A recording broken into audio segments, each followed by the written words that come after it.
Programa não recomendado para menores de 10 anos.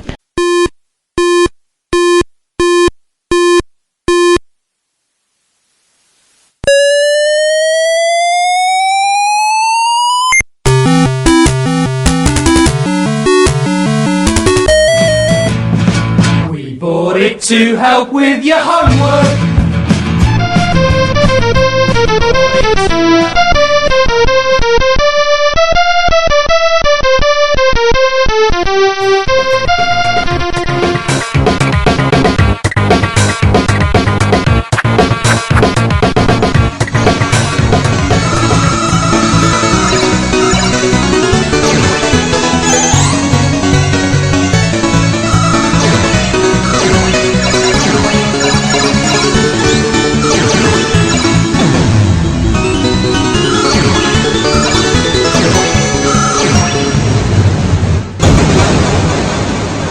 Retrocomputaria, porque velho é o seu PC.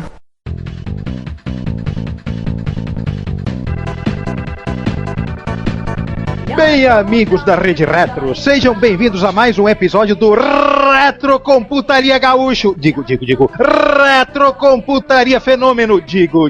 O seu podcast de retrocomputação. E como dizemos há 43 episódios... Velho é o seu zagueiro que você acabou de comprar de um clube da terceira divisão da Bolívia. E aqui nesta mesa redonda estamos eu, Juan Carlos Castro. Eu, Ricardo Pinheiro. Eu, César Cardoso. Eu, João Cláudio Fidelis. Eu, Giovanni Nunes. E o Sander? Cadê? Eu, Sander Souza. Tô aqui, ó. Gente, é realmente uma mesa redonda para tratar um assunto que só pode ser tratado em mesas redondas. Tirando a procurar o Santo Grau, né? A bola quadrada. Bem-vindos a mais um episódio do Retrocomputaria. Vocês já ouviram a abertura? Vocês já imaginam do que vamos falar? Não é sobre a letra R. Esse episódio é sobre futebol. Vamos falar de um jogo que virou jogo. Imagina na Copa. Jogo? Ou de um jogo que virou jogo. Afinal das contas, né, gente? Imagina na Copa. Gente, é ano de Copa. Esse barulho aí fora não é tumulto, nem potresto. Não, Não, peraí. Aí eu já não sei, não. No dia da Copa eu não sei, não, hein? Tá bem arriscado de ser protesto. Olha, eu tô ouvindo barulho que acho que é a galera comemorando que amanhã não vai precisar trabalhar que tem jogo.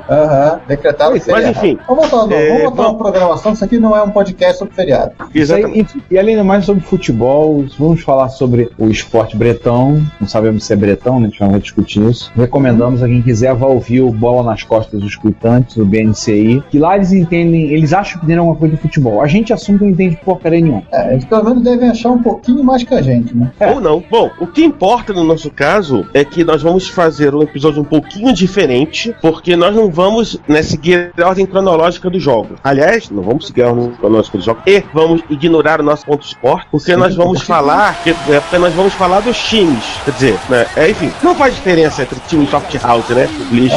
Vamos falar das empresas que fabricaram jogos de futebol uma a uma. Algumas que começaram lá como fazendo seu joguinho de futebol de vaza, foram evoluindo, galgando divisão em divisão até chegar a serem mega, ultra, super milionário, franquias de software, falar de rentável, desfilando por aí com carro importado, modelo da moda e penteado um tanto quanto questionário. Ou que foram extintos que nem o Paysandu do Rio de Janeiro. Algo assim também. Ou aqueles também estão à beira da extinção, né? Um abraço pro São Cristóvão. Páscoa. Sander, isso aqui não é um podcast de polêmica. Meu Deus, a gente deixa as polêmicas pra quando você quiser fazer aquele seu hangout private, tá? Pode deixar, cara. Só que aí aquele eu faço como eu comecei esse daqui, sem camisa. Meu Deus. Então, gente, vamos volvendo. Vamos voltar. Para reiterar, este episódio é sobre jogos de futebol, ou soccer, caso a patota do Obama possa nos ouvir. Yes, we can! Lembrando que o futebol, na verdade, dizem a lenda que foi inventada pelos escoceses, coisa que eu não acredito porque até eles não aprenderam a jogar o tal esporte. Quando eles passaram da primeira fase da Copa do Mundo, a gente começa a acreditar. Os italianos dizem que eles que criaram o tal do Gioco Calcio, que não é o elemento 20 da tabela periódica. Eu acho que os italianos inventaram mesmo as formas de distribuir carrinhos, isso eles são muito bons. Mas o que importa é que a primeira compilação das regras é da primeira metade do século XIX. São as regras né? Depois evoluindo para as regras de Cambridge, né? E no final do século passado, início do século XX, surge a FIFA, que é a associação que representa mundialmente o futebol, que tem mais membros que a ONU, isso já virou um bordão, e que a cada 4 anos organiza uma competição chamada de Copa do Mundo FIFA, que, no nosso caso, começa na Alemanha em 74. Na Holanda começa em 30. Não. A Copa foi na Alemanha. Só que a Holanda... Foi na Alemanha Ocidental. A Copa foi na Alemanha Ocidental. A Holanda teve um famoso time que era o carrossel holandês, que em 74 foi a sensação da Copa, mas não ganhou. Pra variar. E aí nós passamos Argentina 78, Espanha 82, México 86, Itália 90, Estados Unidos 94 nosso ponto de corte, mas a gente tá liberado pra falar pra frente. 98 França e 2002 Coreia, Japão. Isso. E por que nós vamos até 2002? Porque a gente tá falando de publisher e a gente quer falar até 2002 mesmo, então problema de vocês se não quiserem ouvir. A gente curtiu a Copa de 2002 porque nós não assistimos nenhum jogo. Não, eu assisti. Eu não vi nenhum, nem abertura nem encerramento. Não. Acordei 3. Pô, teve jogo que eu acordei 3 horas da manhã pra ver, cara. Mó legal. Mas tudo bem, né? Eu era alguns anos mais novo, então eu tinha esse ânimo. Eu E só observando. Eu até que consigo acompanhar as Copas de 82 pra cá, eu consigo acompanhar. Né? Desses 8 países, só quem não teve MSX. Opa, 9 países, né? Não, 8, né? 1, 2, 3, 4, 5, 6, 7, 8, 9. Enfim, desses países todos aí. A Alemanha teve a MSX? Só quem não teve. Teve, bastante. Só um comentário: o México não teve, mas eu já achei MSX à venda no Mercado Livre do México. A Itália teve um computador que era 100% compatível com o MSX, mas era piratão, desautorizado. Desautorizado, e teve o TK2000 dos MSX, né? Aquele micrinho da Philips lá. Sim. E só lembrando que não vamos falar de todos os jogos, até porque algumas coisas a gente teria que trazer um saco de vômito pra falar de jogos.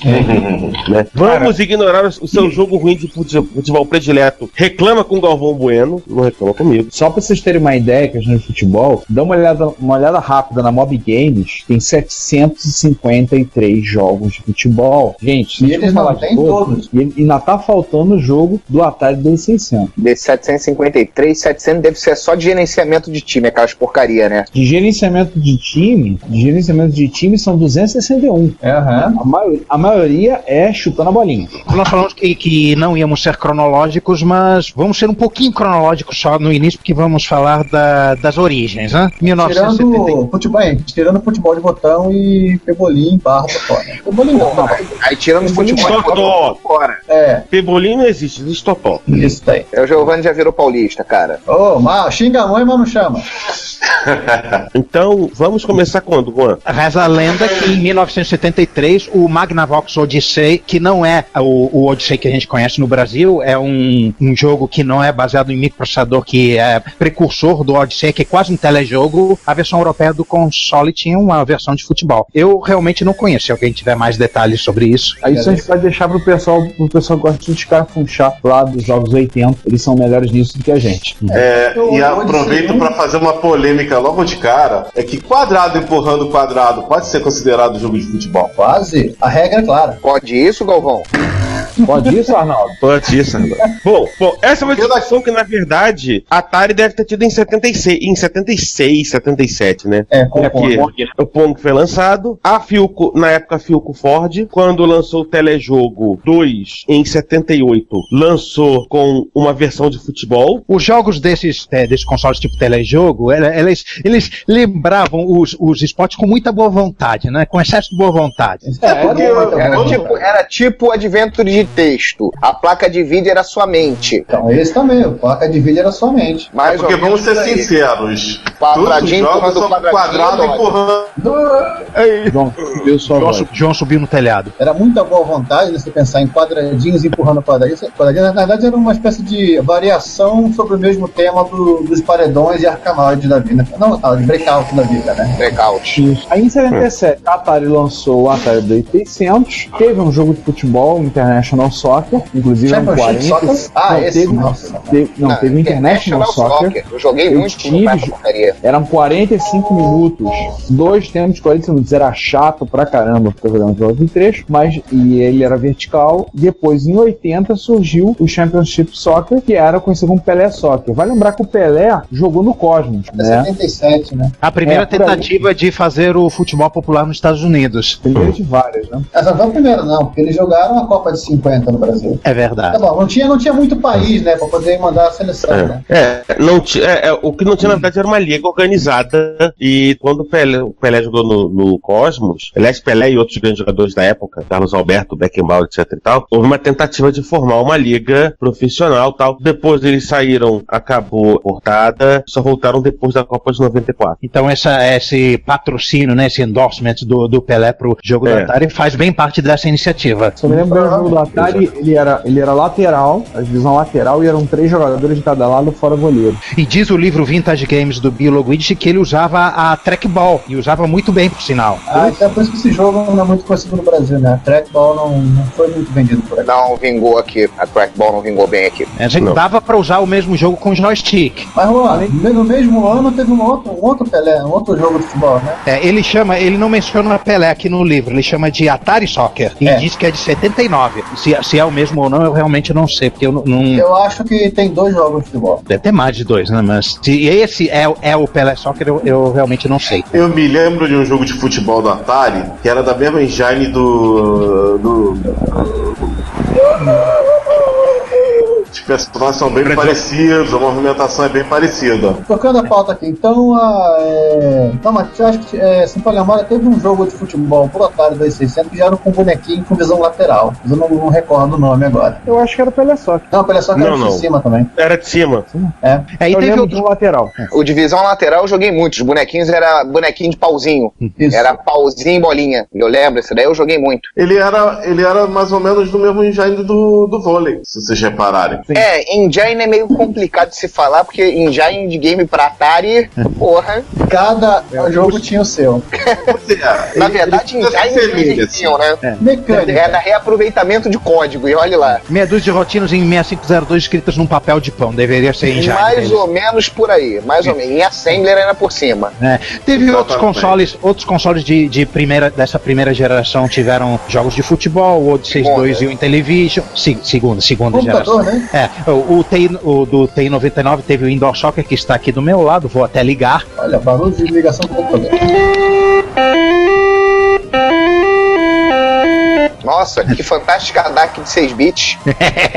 São PSG, pô. Uhum. Porra! Aí você PSG, né? Uma bosta de um som de generator. Aí você tem espaço para você escrever os times, tem espaço suficiente para escrever Botafogo, mas não tem espaço suficiente para escrever Barcelona. Escreve Flamengo aí, cara. Que Flamengo? Quer estragar meu... Flamengo é fácil, cara. Bota só, Urubu. Nossa. Flamengo. Cabe. Mas pegando... Vasco e Fluminense também é fácil, pô. É só botar a segunda divisão. Tá todo gozadinho hoje. Fluminense. Quer dizer, você tá sendo gozadinho, né? Gente, apesar da temática, isso aqui não é um podcast de futebol. Vamos voltar para o assunto aí, por favor? Enfim, vamos voltar? Que o que importa...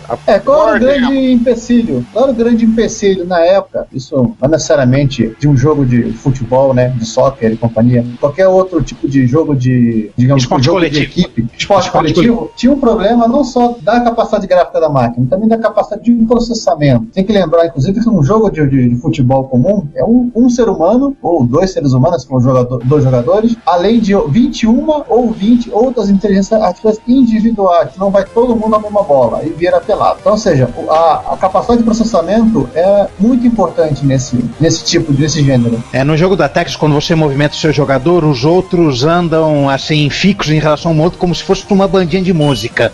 Inclusive eu percebi desculpa se cortar, mas eu percebi no joguinho de Spectrum que uma coisa, e outros jogos iniciais, é que eles não têm música de fundo. Ou seja, a CPU está sendo toda utilizada para cuidar da física e do jogador. Física? Sim, tem física nesse processo aí. Ou seja, vai lembrar que... Cara, aquilo é muito mal matemática de primeiro grau e olha lá.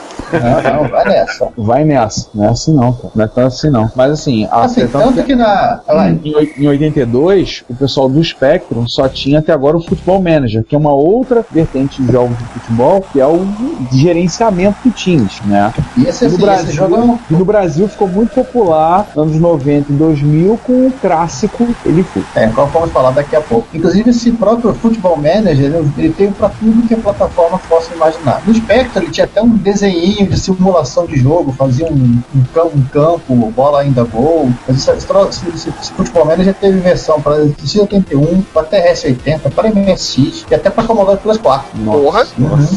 Por incrível que pareça, a Commodore Plus 4 teve jogo pra ele. E de futebol? Sim, cara, o Plus 4 é um VIC-20. Não, um 16, é um Commodore 16. É um Commodore 16, cara. Plus 4 é um teclado 96, 95. Só que tem embutido na memória aplicativo de texto e mais uns 3 aplicativos lá que eu acho que é uma calculadora metida besta e uma lá qualquer de bloco de anotações e agenda. E agora vamos fazer a alegria do Sander, vamos falar da Ocean, a produtora de software em inglês, né? Vamos começar.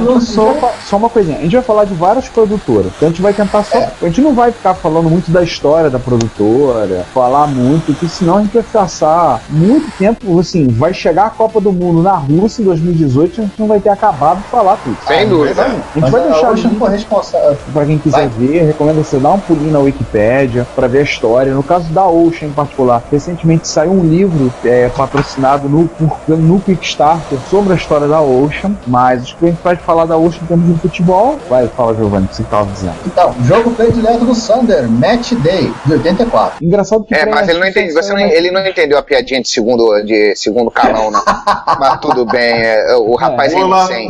Eu entendi a piada, eu só não tô querendo dar corda. O Match Day tinha para Spectrum, Amstrad CPC, Commodore 64, BBC Micro ou a Corning Electro.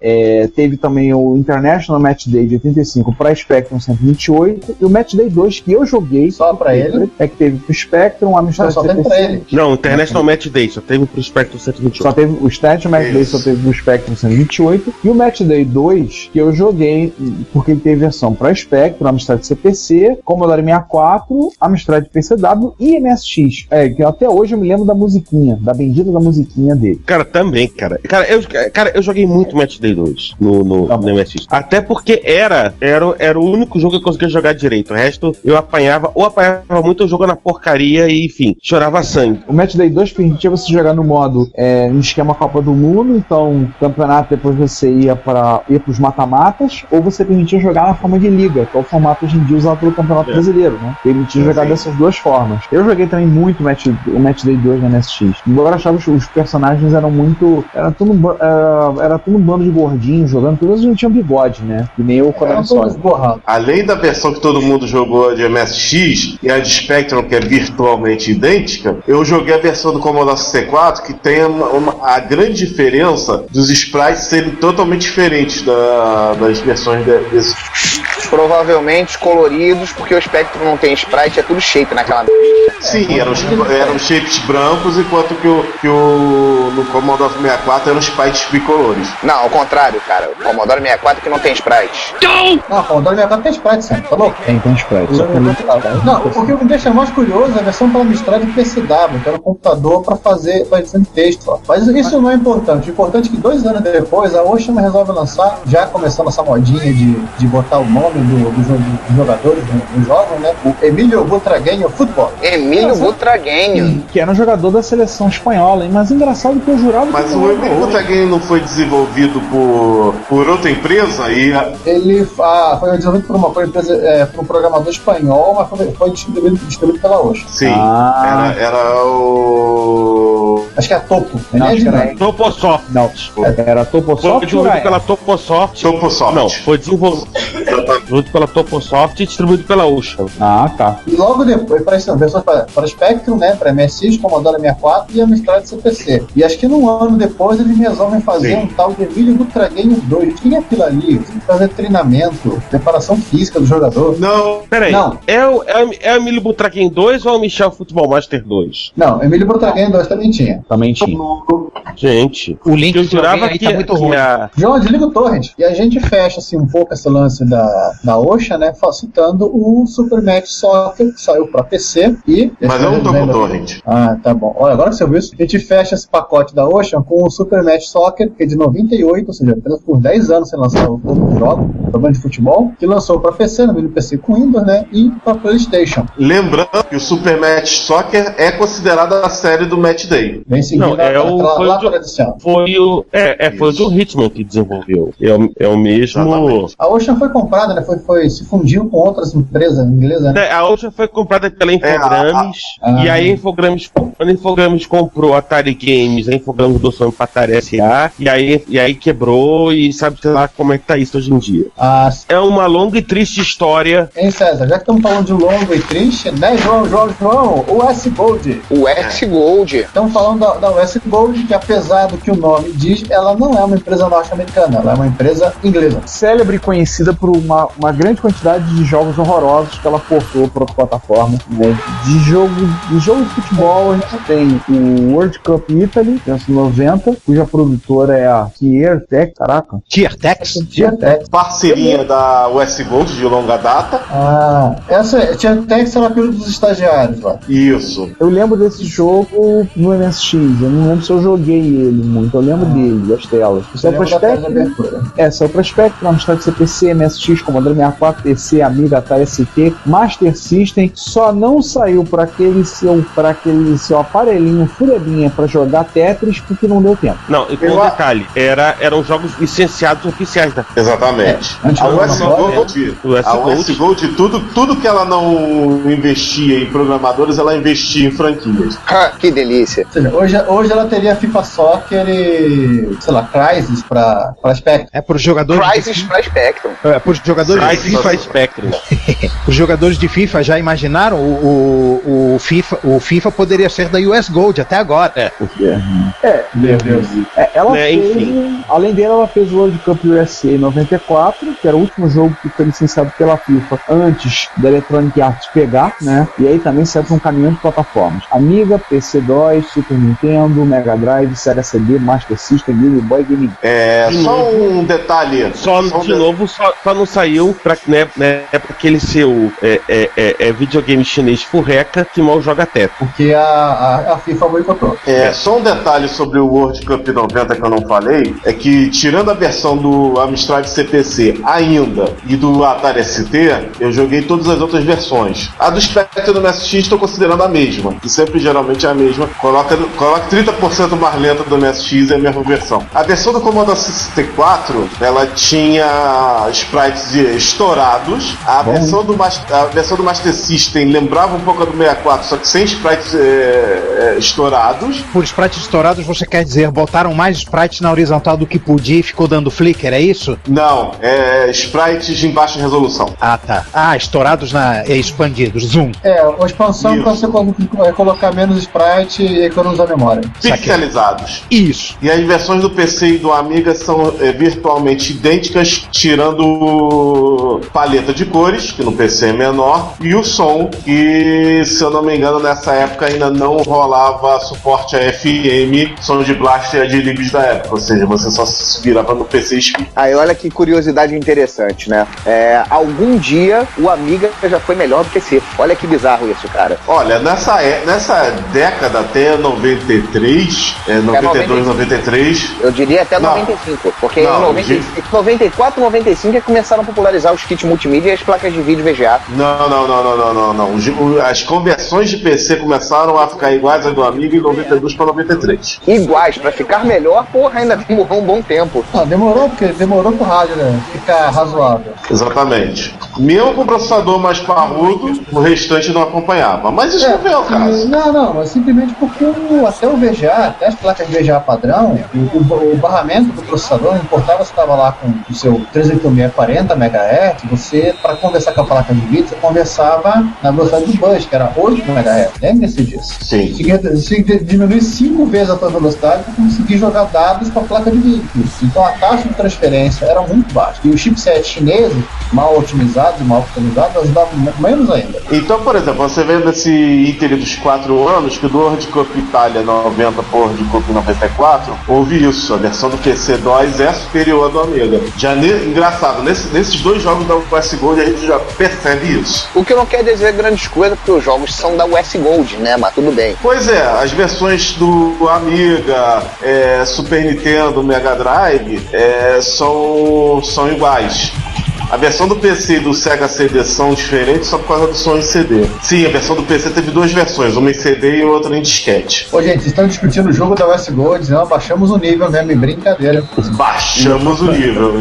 Então vamos falar de uma coisinha um pouquinho melhor? Vamos pra terra do atual campeão mundial. Vamos. Quem? Onde? O outro, olha por que ele falou, sorridente. Da Dynamic Software, falar da Dynamic Software, que é uma produtora espanhola, mais conhecida pelo Army Movies, Navy Movies, Fred Hardest, inclusive, como vocês viram, Astro Marine Corps. como vocês viram, o Fred Hardest foi o slogan, com o slogan da Retro Madrid de 2014. 30 anos da Dynamic. Fred Hardest eu acho meio fudeba, agora o Astro Marine Corps era legal. Eles produziram Acho que o Marine Corps era legal, principalmente o do Spectrum. Eu gostava muito do Spectrum. Eles produziram também um jogo de futebol, a Red 2, que era o Michel Football Master. Eu lembro do Michel Football Master. Que saiu em 1989 para Spectrum. Não é o Michel Platini, é o Michel da Espanha. Sim, eu lembro. Não confunda os Michels, por favor, gente. Ele saiu para Spectrum, Amstrad CPC e MSX. Era um jogo típico de futebol, com a diferença, pelo menos na minha impressão quando eu jogava, que os jogadores chutavam como se estivesse naquele anime Super Campeões, né? Eu tinha literalmente a impressão que eu ia chutar e arrancar, se acertasse na trave e arrancar a trave, né? Shaolin Soccer? Por aí. Mais ou menos por estilo Shaolin Soccer. Porque o pessoal conseguia fazer um chute lá cruzando o campo e na diagonal conseguia acertar o gol. Assim, eu me sentia achava até que eu conseguia jogar bem. O que eu achei interessante é que ele tinha um segundo jogo que vinha junto encartado, que era o Michel Super Skills. No Brasil foi vendido como Michel Football Master 2, que era um jogo para treinar habilidade para jogar futebol. Então você tinha uma fase para treinar embaixada, controle de bola. Então fazia embaixada, cabeçada, outro para treinar drible, chute a gol. Tinha que você treinar, você fazer treinamento como goleiro, para fazer defesa. E isso foi assim, era aquele esquemão do Michel, era aquele esquemão que vocês sabem que todo jogo foi portado do Spectrum do MSX que a gente já citou. Só eu falei, era esse que eu tava confundido com o Emílio Butraguenho, que era uma face da fita o jogo, outra face da fita o treinamento, né? Isso mesmo. A Dynamic faliu, criou-se uma nova empresa, que é a Dynamic Multimídia, que também produziu um jogo de futebol, mas a gente vai falar mais lá no final. Fala. Só para complementar aí a informação, ele saiu, o Michel Futebol, ele saiu para MSI, né, Spectrum, CPC e para DOS, CGA. Nossa! O campo era rosa, gente. Meu Deus do céu. Então temos uma pessoa presente aqui que gostar muito de jogar nesse campo, né? Não gosto de futebol. Eu não falei isso pra você, Sandra. Eu não falei com você. Que ele imaginou isso, né? Pois é, né? O que será, né? O que será? E o mais divertido é ver a bandeira dos países em azul claro, branco e magenta. Ô Senhor do céu. Mas olha só, a gente via magenta porque a gente não tinha o monitor original da IBM. Porque se tivesse, seria marrom. Não, a gente via magenta sim. Se fosse o original da IBM, seria só no amarelo escuro. Que não tem no amarelo escuro. Isso, que não tem no modo gráfico. Gente, vamos para mais uma produtora? Vamos sofrer mais um pouquinho. Vamos lá, gente. Retrocomputaria. Vale por um bifinho. Olá a todos, bem-vindos a mais uma sessão de notícias do Retrocomputaria, esse podcast futebolístico de retrocomputação. E como vocês sabem, velho é o seu time, não é seu time de futebol, velho é o seu PC, e nós hoje numa mesa quadrada ou retangular, não é mesa redonda de futebol, porque nós entendemos tanto de futebol quanto de física nuclear. Estou aqui, sou eu, Ricardo Pinheiro. Eu, Juan Carlos Castro. Eu, João Cláudio Fidelis. E eu, Giovanni Nunes. E viemos agora para trazer as notícias que abalaram o mundo da retrocomputação nos últimos meses, ou as novidades que vocês estão doidos para saber, ou não. Começamos então pela nossa sessão que todo mundo gosta, todo mundo espera, 2014 das efemérides. Começamos falando da primeira efeméride, 35 anos da seminal planilha VisiCalc. Produzida pelo Bob Frankenstein, né? Finkelstein. É Frankenstein é porque estava assim na legenda que você encontra na internet do documentário Triunfo dos Nerds. Mas eu tratei de corrigir. VisiCalc não é uma planilha tão famosa que tem até aquela música. VisiCalc. Minha Nossa Senhora! Pelas barbas do profeta! Mata o João. Morra! Alguém mata esse cara. Alguém corta o pescoço desse cara aqui do meu lado. E agora o Olivia Newton-John deu pulinhos no túmulo. Opa, ela não tá morta aí. Ah, mas vamos focar você com as tripas dela. Visicalque 11 de março de 79. De maio. É verdade, 11 de maio de 79. Ele... produzido por um sujeito chamado Daniel Bricklin e o programador chamado Robert Frankston, fizeram a primeira demonstração do VisiCalc, que foi um tremendo impacto, principalmente para os escritórios de contabilidade. E também porque as pessoas estavam realmente empolgadas em usar. Foi a primeira aplicação que fez com que os micros se tornassem mais presentes. Foi a primeira aplicação que ganhou o título de Killer App, ou seja, as pessoas compravam o computador para usar aquele software, no caso o Apple II. Na verdade, essa é a grande primeira aplicação mesmo, né? Porque antes você tinha no mundo do mainframe, você tinha o processamento de dados. Você jogava cada calhamaço de um lado e saía um calhamaço ou um calhamilho do outro. Fim da história. Você não tinha interação direta com os dados dentro do computador. Com a planilha, não. Você passa a ter a tua tela, na sua frente, você mexe nos dados dinamicamente. Sim. Esse é o primeiro uso realmente de um computador para analisar a informação. O pessoal dos escritórios de contabilidade, a gente só usava o VisiCalc. Comprava a máquina somente para usar o VisiCalc. E o Apple II. Perguntinha, principalmente pro Juan, que já estava no mercado de trabalho mais ou menos nessa época. Nossa, você acabou de chamar ele de velho. Ah, foi mal. Fazer o que, né? A realidade. mas ele é nossa testemunha ocular na época. Juan, você viu aqui no Brasil muita gente usando os seus Apple II com VisiCalc? Eu não estava mais enfiado no meio acadêmico e não tinha muito contato com empresas, né? Mas no IME usava-se alguns Apple II e eu cheguei a ver, não VisiCalc, mas eu cheguei a ver um clone do VisiCalc chamado The Spreadsheet e SuperCalc rodando no CPM, que são basicamente contemporâneos. O SuperCalc, logo em seguida o Multiplan, que é da Microsoft, e no Brasil o pessoal acabou, até por conta da informatização tardia, né? A gente até usou o VisiCalc em alguns casos, mas o pessoal usou muito aqui no Brasil de Apple II, o pessoal usou a planilha do TotalWorks. A planilha do Apple Works, que ela tinha mais recursos. Versões PPP2, né? Uhum. Óbvio. Continuando as efemérides, efeméride triste, 60 anos da morte por envenenamento do Alan Turing. Autoenvenenamento? Autoenvenenamento de si próprio. Ele se autoenvenenou-se a si próprio. No dia 7 de junho de 1954, Alan Turing cometeu suicídio. Comprando um iPad. Oh, yeah. Comendo uma maçã. Não, mas por falar, mas o logo da Apple, o logo com a bandeirinha de arco-íris da maçã mordida é uma homenagem ao Alan Turing. Porque a maçã estava mordida e a maçã continha cianeto. Uhum. E o arco-íris, bem.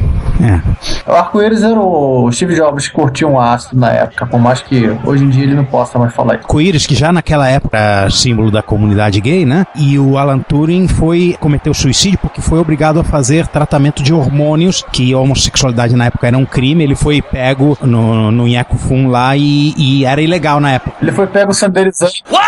Tinha um relacionamento com um jovem de Manchester e em 52 ele foi levado à corte porque ele era gay. Olha o absurdo. E se ele não fosse usado da Apple, a gente poderia até entender. Nossa! Pô, gay, coitado. É absurdo. E aí ele foi proibido de participar do sucessor do laboratório que ele trabalhava, em Bletchley, do GCHQ. E daí, logo 2 anos depois, o Turing cometeu suicídio. Aqui termina a triste história de uma mente brilhante, mas por causa da intolerância do pessoal da época, sim, que ainda existe até hoje, acabou já indo perecendo cedo, né? Ele morreu 38 anos. Com 38 anos. Por aí. Se Turing estivesse vivo hoje em dia, ele estaria com 102 anos. 102 anos. Em 2012, vocês devem lembrar que nós gravamos o episódio e fizemos uma efeméride do centenário de nascimento de Alan Turing.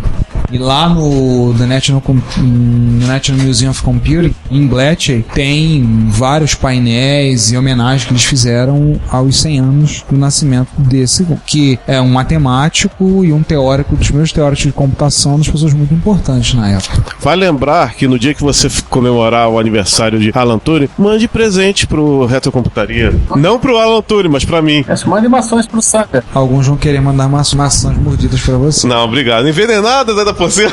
A maçã mordida você pode mandar pro Sander, afinal. Envenenada, de preferência. Nossa! Fala que é o logo original da Apple.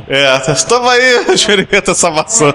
A maçã tá mordida porque o cara testou antes de mandar.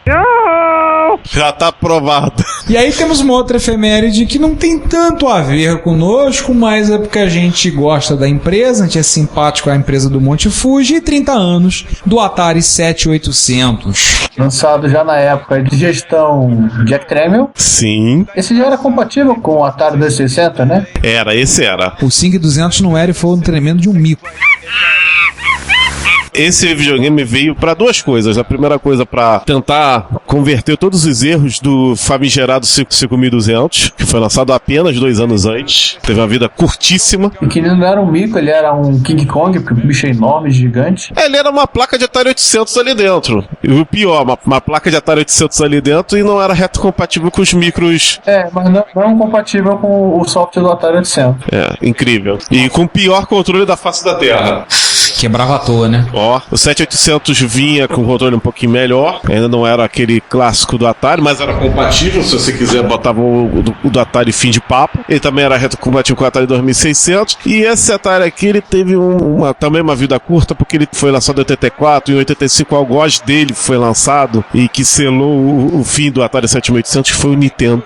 Por mais que a Nintendo não tivesse usado o termo videogame quando ela lançou o NES nos Estados Unidos. Sim, por acaso por culpa da Atari. O termo videogame estava tão queimado naquela época que a Nintendo foi chamar de... Como é que era? Nintendo Entertainment System. E Family Computer no Japão. Inclusive ele mostrava que até algumas pequenas aplicações que o Nintendinho tinha. Até a propaganda era assim. Sim. Você podia preencher uma planilha usando o seu joystick. Não, o que acontece é o seguinte... Não, um programa educacional, joguinho... O Famicom, assim como o próprio Atari 2600, teve seu tecladinho com o Famicom Basic. O que cá entre nós gerou um clone da Dynavision, PC95, que é chinês. Ele gerou um clone que a Dynavision vendeu no Brasil com o PC95. Isso, exatamente. E por falar em clones brasileiros, se você teve um Phantom System na época, ou tem agora, você vai notar uma vaga semelhança do gabinete dele com o gabinete do Atari 7800. Sim. Que ele foi descaradamente copiado pela Gradiente. Dizem por aí que com a intenção de fazer um clone de 7800. Mas não era clone. A Gradiente ainda estava com os direitos da Atari em mãos para lançar o 7800, mas ela viu que o 7800 foi uma furada lá no exterior, ela acabou desfazendo, não renovando a licença com a Atari, ficou com aquele bando de carcaça injetada já pronta. Quando olhou, quem que tá fazendo sucesso? O Nintendo, vamos fazer clone dele, e a gente bota nesta carcaça. Uma coisa que ele não sabia era que o suposto clone era para ser um clone legal e licenciado. Exatamente. Quer dizer, mesmo que não fosse licenciado, ia ser legal, né? Não havia ia ser licenciado, só que ela resolveu esperar e acabou o contrato postergando e ela não renovando. O que cá entre nós foi uma grande sorte pra eles. Foi uma grande sorte, porque o Phantom System vendeu muito. E engraçado que ela copiou o NES, que é o Phantom System, e anos mais tarde ela pegou a licença da Nintendo, na maior cara de pau. Não ventou a licença não, ela fez uma joint venture junto com a Estrela pra licenciar o produto da Nintendo no Brasil. Que é Playtronic, mas que certa... Não confundir com a PlaySonic. Mas de certa forma era a cara de pau. O que acontece é o seguinte, quem tava negociando era a Estrela. Só que a Nintendo não queria botar na mão de um fabricante de brinquedos um videogame, ela queria um fabricante de eletrônica, de consumo. A Estrela acabou chamando a Gradiente, que já tinha experiência com o Nintendo, né? E aí vamos pra mais uma efeméride, mais uma de 35 anos. Sim. 35 anos da Micropro. Que você vai dizer, quem é a Micropro? Bem, Micropro é a empresa que estava por trás de um tal processador de texto chamado WordStar. E para ser mais exato, é a efeméride do WordStar, não da Micropro. A Micropro foi fundada em final de 78 e o WordStar foi lançado em junho de 79. E esse aqui é o editor que aquele carinha do Trono lá usa? Do Game of Thrones, justamente. Não a primeira versão, mas é. Vou lembrar que num intervalo de 8 meses eles disseram que 5.000 cópias foram vendidas do WordStar, o que por um período no final dos anos 70 era uma quantidade absurda, né? Era um mundo. Ele foi o primeiro processador de texto a trabalhar ter a opção de você ter mala direta e ter o que um chama de WYSIWYG ou What You See, What You Get, ou o que você vê na tela ou o que você vai sair no papel. E mágicas combinações de 70 teclas para você fazer uma função. Não reclama não. Ctrl-KB, Ctrl-KK é o caminho, a verdade e a vida. C, Ctrl P, Ctrl H, vírgula pra fazer cedilha. Coisa boa. A efeméride da efeméride. Contra o H que é um problema, né? É. Ai, caramba! A efeméride da efeméride que o Giovanni pincelou é que o George R.R. Martin, o autor da Guerra dos Tronos, as Crônicas de Fogo e Gelo, utiliza até hoje um PC com DOS e o WordStar 3.0. 4.0 para escrever os seus calhamaços. Como vocês viram há um tempo atrás no Retrocomputaria Plus. Exatamente. Gente, não é nem o 5 que já tem parte gráfica, usa o 4 mesmo? Ó, cara. Roots, rapaz. Véi, ele precisa de... Modo texto, tem screenshot lá. Ele precisa de uma coisa que não tire a concentração dele. Afinal de contas, já tá difícil pra ele terminar os livros. Deixa o velhinho trabalhar em paz, rapaz. Deixa o velho terminar a Guerra dos Tronos. Exatamente. Aí ele não tem internet, não tem Facebook, não tem Twitter, não tem nada pra encher o saco dele. Não tem coisa fazendo puro. O que eu achei mais divertido tudo foi a história. Por que eu quero correção automática? Se eu quisesse uma maiúscula, eu teria digitado uma maiúscula. Eu sei usar a tecla Shift. Exato. Ele exatamente duas coisas que ele reclamou é do corretor ortográfico e do fato que a máquina não o distrai. Ele vira uma máquina de escrever. Como a gente vai falar em outros episódios, uma espécie de máquina dedicada, tipo apurou. E ele disse que tem um outro micro pra acessar a internet, pra fazer o social, mas ele que é até um notebook moderno, mas ele disse que pra escrever é essa máquina DOS huge. E fim da história. E aí vamos pra 40 anos, um negócio que, segundo diz aqui, 3 bilhões de pessoas usam. Não, gente, não é a privada. 3 milhões de pessoas. Até porque a privada acho que tem mais gente que usa. Eu espero, né? Eu espero que tenha, né? Assim temos fé. 3 bilhões de pessoas usam um produto criado há 40 anos atrás, que é o TCP/IP. Famoso protocolo. A arquitetura TCP/IP, que a gente não vai ficar esmerilhando e falando como é que ela funciona. Se você quiser, vai descobrir, vai ler, tá? Livrinho de rede tá aí pra isso. É a evolução de um programa chamado TCP, que fazia transferência de arquivos e que se transformou num protocolo, foi linkado com o protocolo IP e por aí vai. E o resto é história. Vai ler seu livro do Tannenbaum que você vai descobrir. Mas isso! No link que tá aí embaixo no show notes, você olha aí embaixo passando no rodapé da tela, tem, entre outras coisas, uma foto de um dos pais do TCP/IP, o Vinton Cerf, uma senhora chamada Mei Lin Fung e o prefeito da cidade de Palo Alto, aliás, a prefeita, inaugurando uma placa comemorativa dos 40 anos do TCP/IP.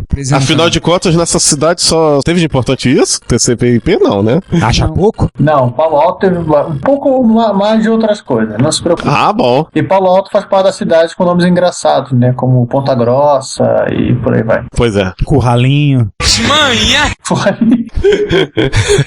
Mas você sabe o que é o TCP? Se você não sabe o que é o TCP/IP, o que você tá fazendo aqui? Para e vai pegar seu livro de redes e vai estudar, pô. Se for aluno meu, já tá reprovado. Toma vergonha na cara e estuda antecipadamente. Vamos falar desse conteúdo no fim do ano. Ó, gente, é a apresentação número 9, tá? Já vai lendo por conta. O momento tapa na cara. Voltamos a notícias tristes. Uma notícia muito triste. Uma efeméride triste. Atenção, gente. 20 anos do fechamento da Commodore Business Machine. No dia 29 de abril de 1994, a Commodore disse que não dava mais. Ou seja, não tinha como pagar os fornecedores e fechou as portas. Gente, eu peço 1 minuto de silêncio pela Commodore agora. Pelo 1541.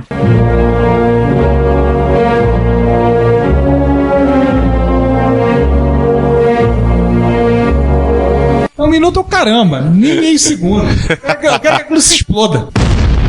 1 minuto no 1541 demora 10 segundos. Ao contrário, que se fosse 1 minuto de 1541 ia demorar 1 hora. Não, demora 10 segundos, mas para transmitir demora outros 87 segundos. A Commodore foi fundada por Irving Gold, um capitalista... Não, a Commodore foi fundada por Jack Tramiel. Não, Jack Tramiel comprou ela. Não, ele fundou a Commodore. O Irving Gold entrou muito depois, lembra do nosso episódio de Commodore? É verdade. Foi fundada por Jack Tramiel e mais um carinha que agora a vida esqueceu o nome. Ela foi fundada em 1958 por Jack Tramiel, sujeito que consertava a máquina de escrever no Bronx, Nova York, recebeu o financiamento de um investidor canadense, que era o Irving Gold. Depois ele foi convidado a se retirar, mas isso é outra história. Mas acabou gerando um boato que a Commodore era canadense por causa disso. O fundo de investimentos quebrou em 65, ameaçou levar a Commodore junto, e deu um mundo de outras coisas. E resolve, a Commodore é sempre enrolada em termos de finança, né? Ela fazia calculadora, a gente já falou dela, né? Já teve episódio que a gente... Ou seja, ela fazia calculadora, mas ninguém sabia fazer conta. Não, nós vivíamos falando da Commodore. Aliás, é o seguinte, ela só foi pro Canadá porque a esposa do Jack Tramiel tinha parentes lá, digamos que ele conseguiu meio que uma nacionalização canadense e assim conseguiu que pegar empréstimo governamental por lá. Em resumo, mó cambalacho. Picaretation, Honey the Nation. Jack Tremor é bom nisso. Só pra lembrar, então, ela anunciou que não teria como renegociar os termos dos seus empréstimos em 29 de abril de 94 e ela estava fechando as portas. O processo de liquidação levou meses. Os processos de como patente estão durando até hoje. Pois é. Em adição, o fato que a empresa foi incorporada para Bahamas, enquanto uma grande parte dos credores vieram dos Estados Unidos, tornaram a coisa mais confusa ainda. E no ano de 1995, no dia 20 de abril, ou seja, faltam 9 dias para completar um ano, a empresa alemã Ascom comprou o que sobrou da Commodore com alguma coisa entre 10 a 12 milhões de dólares. Lembrar que os direitos sobre o Amiga, talvez de todas as plataformas, uma das mais conhecidas, até hoje pertence à empresa chamada Gateway 2000. E é uma confusão desgraçada. Então quer dizer que a Ascom fez Ascoff.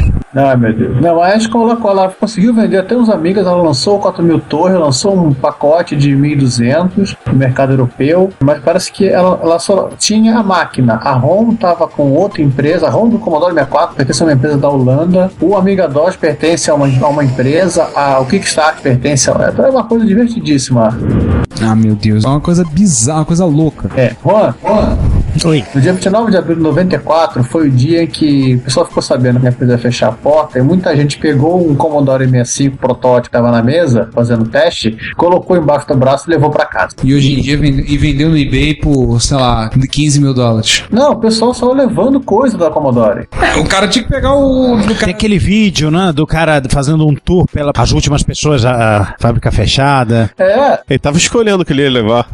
Possivelmente. Eu não sei se ainda tá isso, mas tinha um vídeo agora 2009, eu acho, 2009, 2010, 2008, então assim, relativamente recente, né? Em que um cara conseguiu entrar com a câmera dentro do display da Commodore e ainda tem coisa lá dentro. Mas você não tá falando do vídeo antigo do dia? Não. É um vídeo que um cara entrou, século XXI, o cara entrou num depósito, conseguiu convencer o tiozinho a tomar conta lá, mostrou cenas, assim, caixas com Commodore 64, Amiga 1200, Amiga 500, 1541, monitor, tudo novo. Pô, acha esse vídeo, Giovanni? Eu acho que eu já postei isso em algum lugar, vou dar uma pesquisada. Algo me diz que, confirmando essa história, os vão fazer uma viagem aos Estados Unidos esse ano.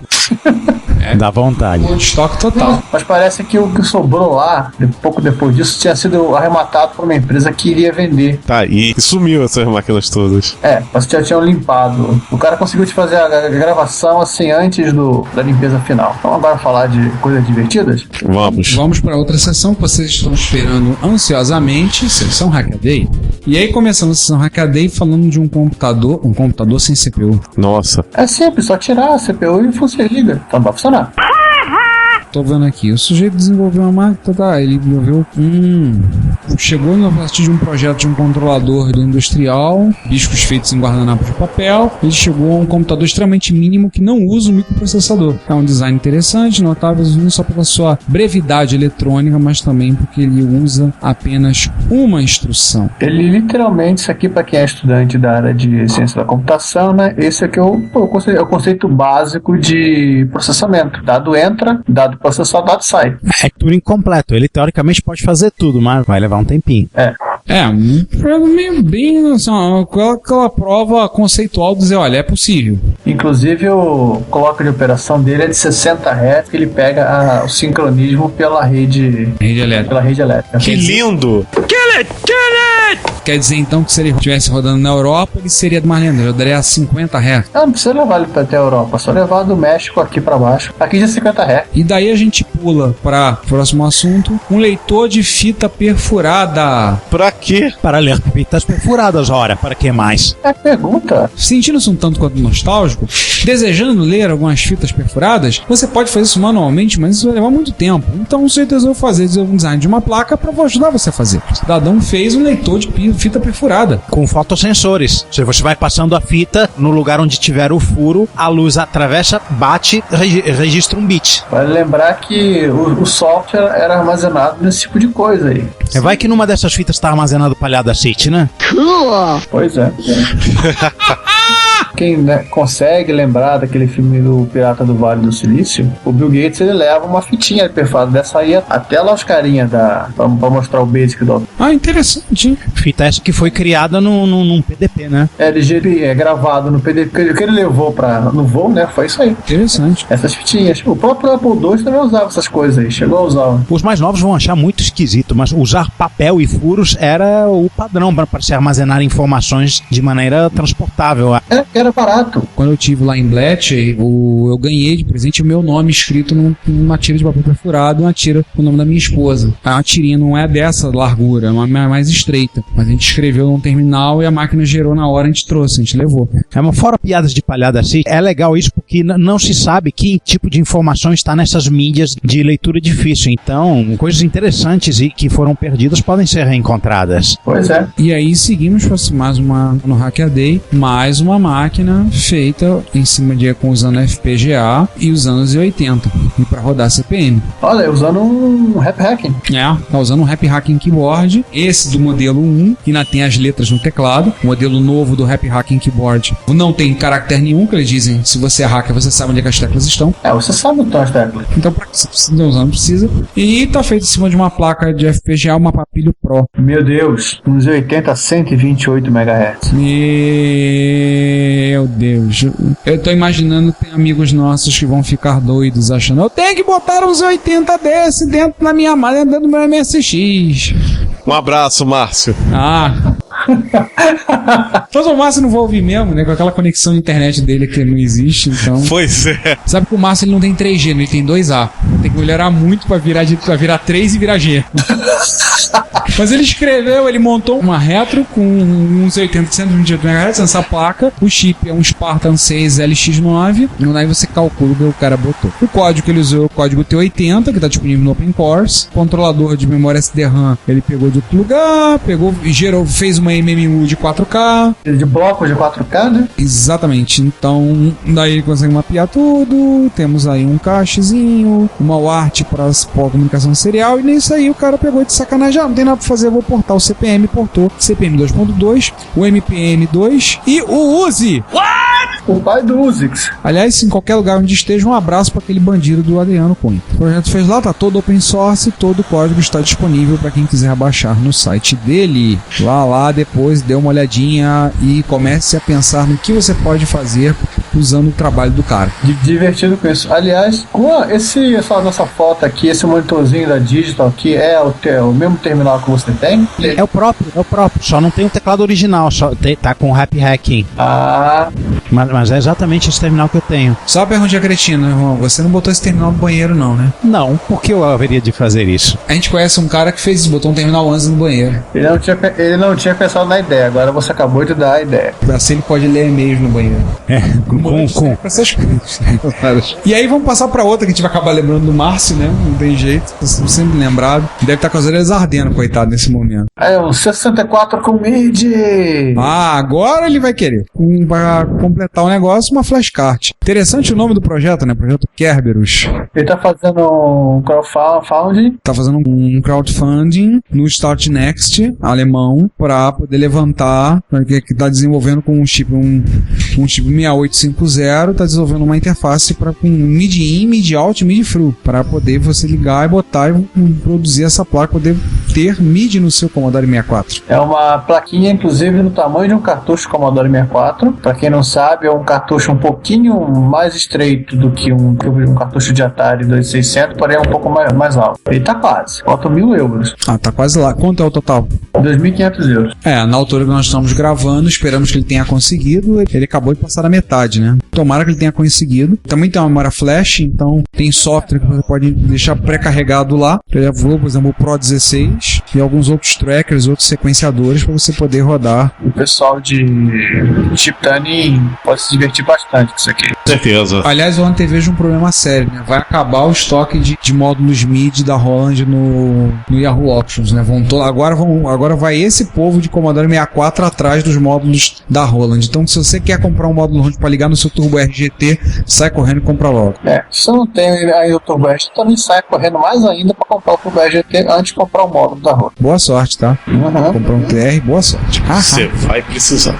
E aí a última das nossas notícias da sessão Hackaday, o Model M. Gente, eu preciso fazer isso que esse cara fez no Model M dele. Esse Model M aqui do cara é um terminal, não é de um teclado PC. Eu tô vendo, 122 teclas. Nossa. O bicho, assim, faz o meu teclado sentir um papo coitado. Isso não tem cara de ter ser teclado de AS400? Não, é teclado terminal mesmo. Nós temos um desse no trabalho. De 3270? Não, de 3200 eu não lembro agora o código. É um descendente direto do 370. É aquela mesma coisa, orientado à tela, aquele troço estranho, né, de IBM. É, mesmo carinho. Vale lembrar que esse Model M foi fabricado em 1987 e lembrar o credo do digitador. Este é meu teclado.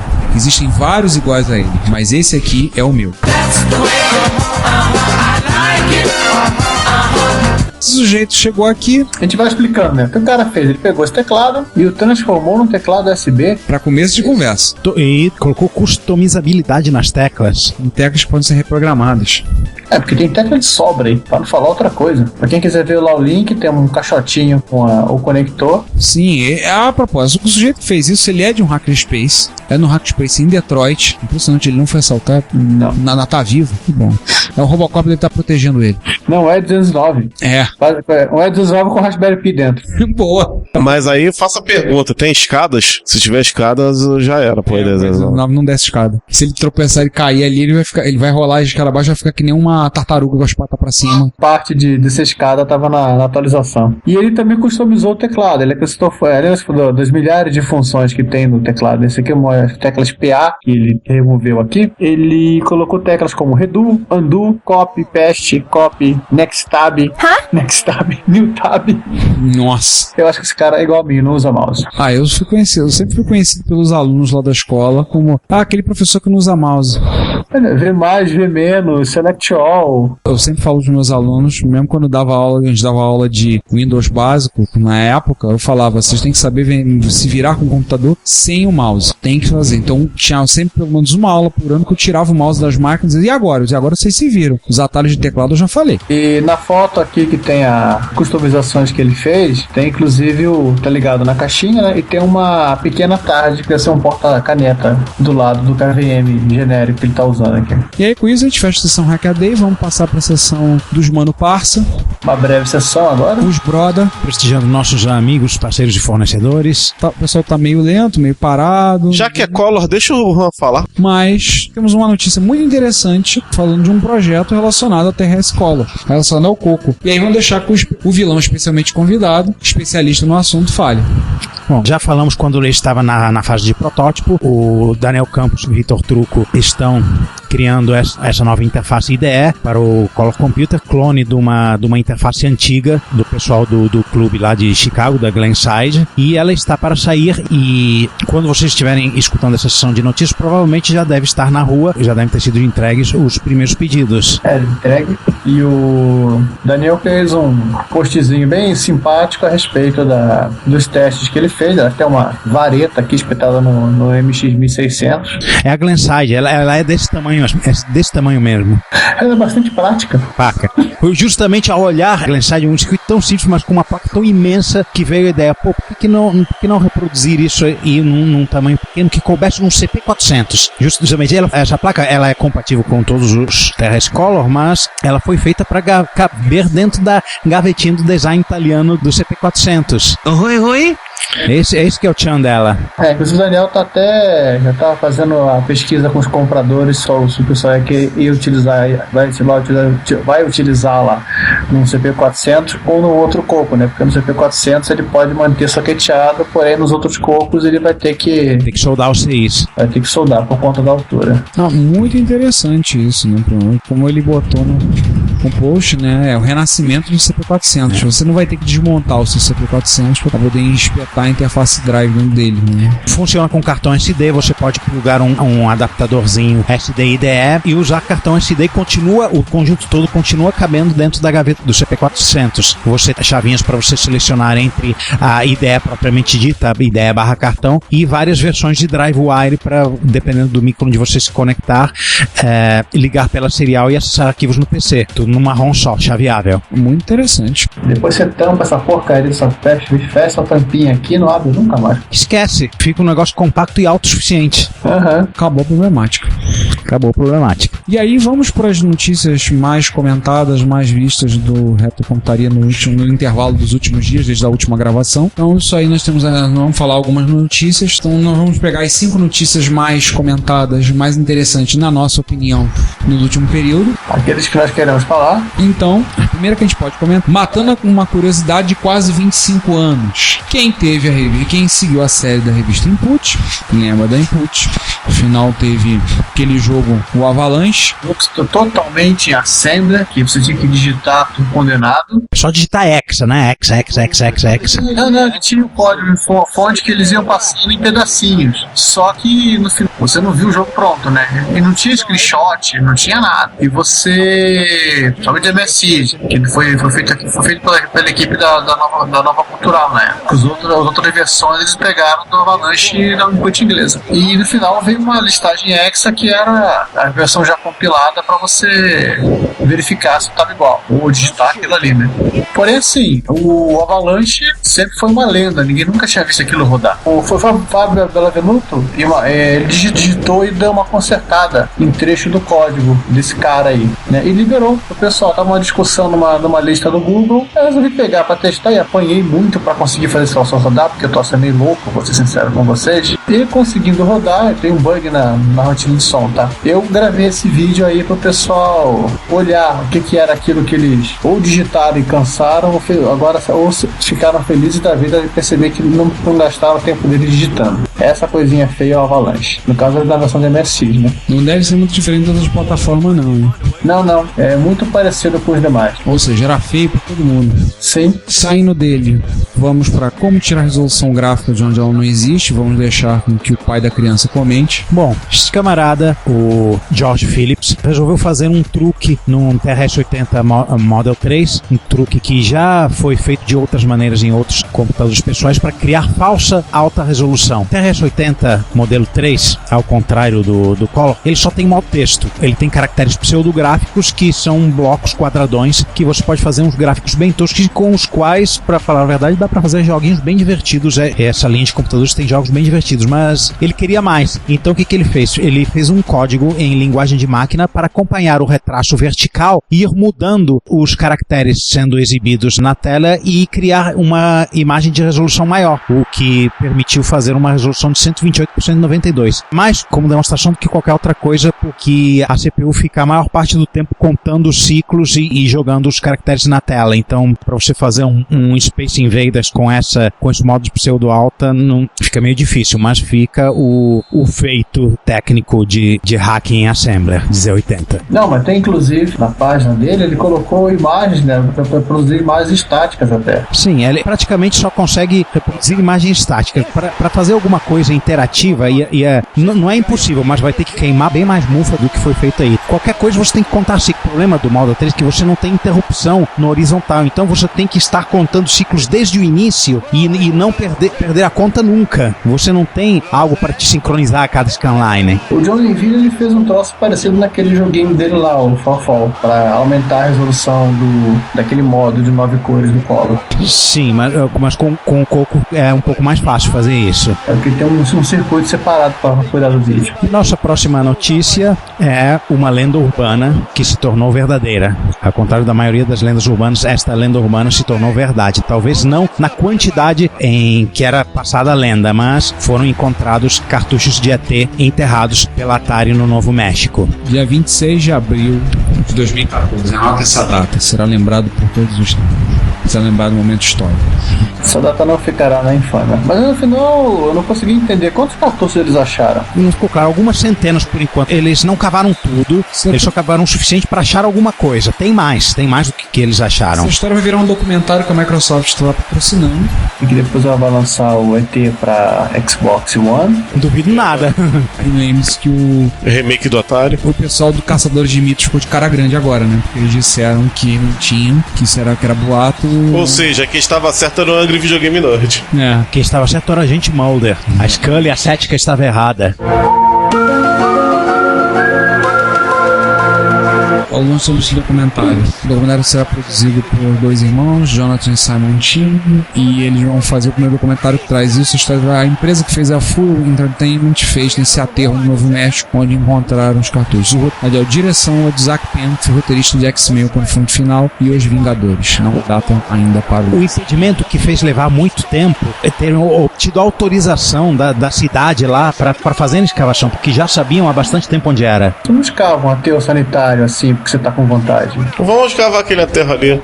Não é assim. Vamos cavar buraco. Até porque aterro sanitário tem regras de...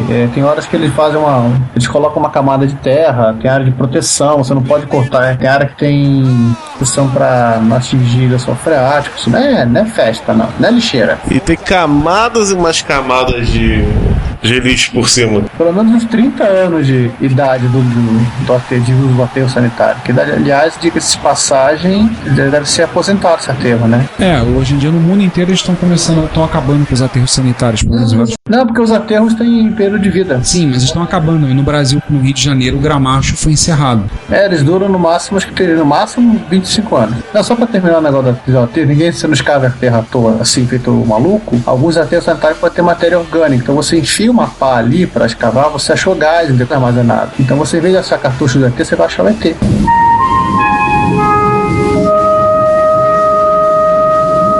Mais um comentado, fotos de computadores, já que a gente aproveitou que o System 360 estava comemorando 50 anos e estamos no Plus, algumas fotos dele instalado no Departamento de Física Nuclear no Instituto de Física da USP, entre o final dos anos 60 e início dos anos 70. Fotos gentilmente cedidas pelo Alexandre Suaide, via Facebook. O Alexandre é professor no Instituto de Física da USP, tá? Ele mandou algumas fotos, recomendo que vocês deem uma olhada, assim, para curtir, para se divertir com como é que era na época. Eu lembro de coisas assim desse tipo, porque meu pai trabalhou em equipamentos semelhantes, então eu lembro de fotos como de meu pai. Ele olha as fotos um dia, nossa, nessa foto eu tinha cabelo e com agravante era preto. É bem interessante. E por último, para encerrar nossa sessão, as efemérides, encerrar tudo, Retro Madrid. Giovanni, fala. Posso não falar do Odyssey, não? Achei tão legal isso aqui.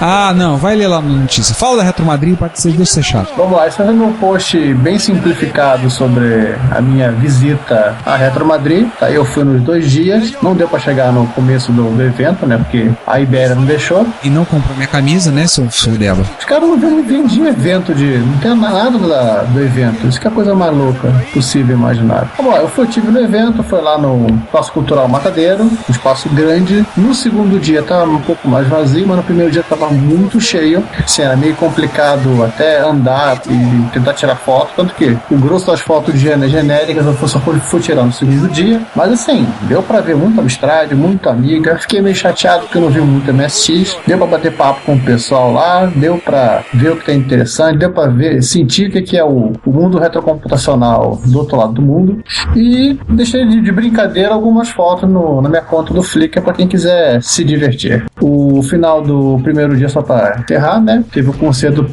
High Scores do pessoal da 3-Bit Band, formada pelo Javier Garcia, o Matias Luparia e o Jacobo Garcia, acho que eles são irmãos do Javier, que fechou a noite já começando a ficar bastante fria do primeiro dia, tocando música de Afterburner, Castlevania, Contra, Double Dragon, Salamander, Sonic e por aí vai. Mas eu acho que os caras não gostavam muito de Nintendo, não, porque por mais que a plateia pedisse a música do Mario, eles não tocaram. Ah, cara, chega, todo mundo já tocou a música do Mario em tudo que é forma. Eu já vi nego tocando música do Mario em cravo medieval. Tem que ser mais original. Eu não toco Raul, vocês desculpem. Eu acredito quando você diz que ele é legal. Eu não toco Raul, vocês não me culpem. A banda preza pelo estilo Sidney Magal. Então, tocaram que você botou Camelot Wars em versão acústica, muito legal. Fizeram uma homenagem, inclusive, ao Fredos Pizzi, que estava ali na plateia, tava todo mundo em pé, e tocaram uma das músicas do Camelot Wars. Infelizmente, há pouco MSX. Você disse que o MSX mesmo parece que é melhor o evento de Barcelona, né? O RU MSX, de acordo com o Pablo Pabilides no Facebook, que é de Valência, ele estava falando que o evento de MSX mesmo é a RU, Barcelona RU. Que não é na Rússia. Não é na Rússia. É União de Usuários. O curioso é porque a Retro Madrid começou por causa do encontro de usuários de MSX de Madrid, né? A Madrid SX, né? Pois é. Mas assim, visitem lá, dê um pulinho lá pra verem as fotos. O Giovanni também botou um vídeo. Pra quem não viu, está lá linkado como Ajoelhe seus meus pés, filho de Jorel. Uhum. Vejam o vídeo vídeo dele lá, tem um comentário do Pablo, se eu não me engano. Sim. Dizendo em um português bem inteligível que nos vemos em 2015. O Pablo conhece o Kim, mas todo mundo conhece o Kim. Caraca, coitado dele. Coisa melhor pra ele conhecer, né?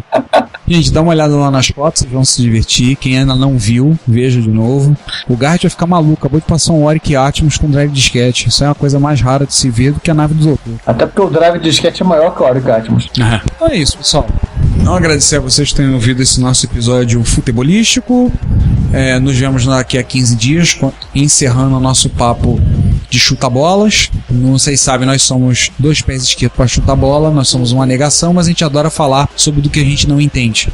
Afinal, quando vocês estão ouvindo a gente, é 43 episódios. Pois é, né? É isso. Nos vemos então daqui a 2 semanas. Tchau, pessoal. Daqui a 2 semanas, a segunda parte do nosso episódio ludopédico. Tchau. Pessoal, até a próxima, até daqui a 2 semanas. Tchau, tchau. Fui. Até mais, gente. Vejam o artigo do Odissei 1, tá? Fui. Se você quer enviar um comentário crítico, construtivo, elogio ou colaborar com as erratas deste episódio, não hesite, faça. Você pode falar conosco através do Twitter, no usuário @retrocomputaria, pelo e-mail retrocomputaria@gmail.com ou colocando comentários no post desse episódio em www.retrocomputaria.com.br. Lembre-se sempre do que dizemos. Seu comentário é o nosso salário. Muito obrigado e nos vemos no próximo podcast.